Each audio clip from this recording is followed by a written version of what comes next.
jungle.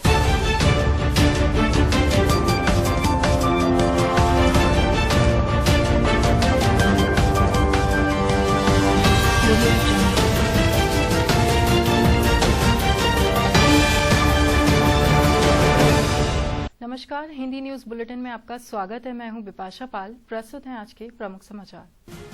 मुख्यमंत्री तीरथ सिंह रावत बोले, गांव-गांव होगा टीकाकरण, टेस्टिंग और ट्रेसिंग पर होगा जोर।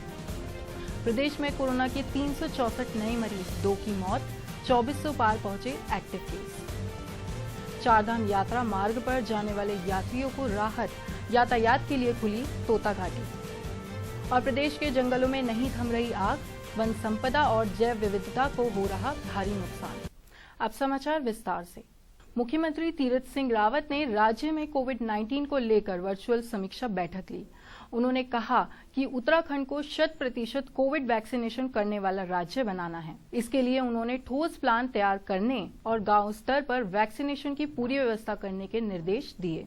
उन्होंने गांव में रह रहे वृद्धजनों का विशेष ध्यान रखने की भी बात कही और टेस्टिंग, ट्रैकिंग और ट्रीटमेंट पर फोकस करने के साथ ही मास्क लगाने, सोशल डिस्टेंसिंग का पालन करने और कोविड के अन्य मानकों का पालन कराने को लेकर लोगों के बीच में जागरूकता अभियान चलाने की भी निर्देश दिए। उत्तराखंड में कोरोना संक्रमण एक बार फिर तेजी से बढ़ रहा है। शुक्रवार को 24 घंटे में 364 नए संक्रमित मरीज मिले हैं, जबकि 2 मरीजों की मौत हुई है। प्रदेश में सक्रिय मरीजों की संख्या 2400 पार पहुंच गई है। स्वास्थ्य विभाग के आंकड़ों के अनुसार शुक्रवार को 9291 सैंपलों की जांच रिपोर्ट नेगेटिव आई है। देहरादून जिले में सबसे अधिक 139 कोरोना संक्रमित मरीज मिले। हरिद्वार में 118, नैनीताल में 34, उधम सिंह नगर में 31, पौड़ी में 12, अल्मोड़ा और चंपावत में 6-6, बागेश्वर और पिथौरागढ़ में 2-2, चमोली में 1, रुद्रप्रयाग और टिहरी में 5-5 और उत्तरकाशी में 3 संक्रमित मिले हैं। सल्ट उपचुनाव को लेकर प्रचार अभियान गति पकड़ने लगा है। भाजपा और कांग्रेस ने अपने स्टार प्रचारकों की टीम घोषित कर दी है। कांग्रेस ने सल्ट चुनाव के लिए अपने दिग्गज नेताओं को प्रचार अभियान में उतरने की घोषणा की है। कांग्रेस प्रदेश अध्यक्ष प्रीतम सिंह ने चुनाव संचालन समिति का गठन किया है। इस समिति की कमान वरिष्ठ नेता गोविंद सिंह कुंजवाल को सौंपी गई है। कांग्रेस प्रदेश उपाध्यक्ष सूर्यकांत धस्माना के मुताबिक चुनाव संचालन समिति को तुरंत ही चुनाव संचालन में जुटने को कहा गया है। चुनाव संचालन समिति में सरिता आर्य, धीरेन्द्र प्रताप, गणेश गोदियाल को भी शामिल किया गया है। गौरतलब है कि सल्ट उपचुनाव 17 अप्रैल को होगा। परिणाम 2 मई को घोषित होंगे। देहरादून में ऐतिहासिक श्री झंडे जी का आरोहण होने के साथ ही झंडा मेला शुरू हो गया। महंत देवेंद्र दास महाराज की अगुवाई में श्री झंडे जी का आरोहण हुआ। कोरोना संक्रमण को देखते हुए इस बार 2 दिवसीय मेले का ही आयोजन किया जा रहा है। रविवार को नगर परिक्रमा के बाद मेला संपन्न हो जाएगा। विभिन्न राज्यों में दोबारा तेजी से फैलते कोरोना के चलते एहतियातन कई कदम उठाए गए हैं। प्रदेश के अलावा अन्य राज्यों से आने वाली संगतों का RT-PCR नेगेटिव रिपोर्ट लेकर आना अनिवार्य है। मेले में पंजाब, हरियाणा, उत्तर प्रदेश सहित अन्य राज्यों से श्रद्धालु आए हुए हैं।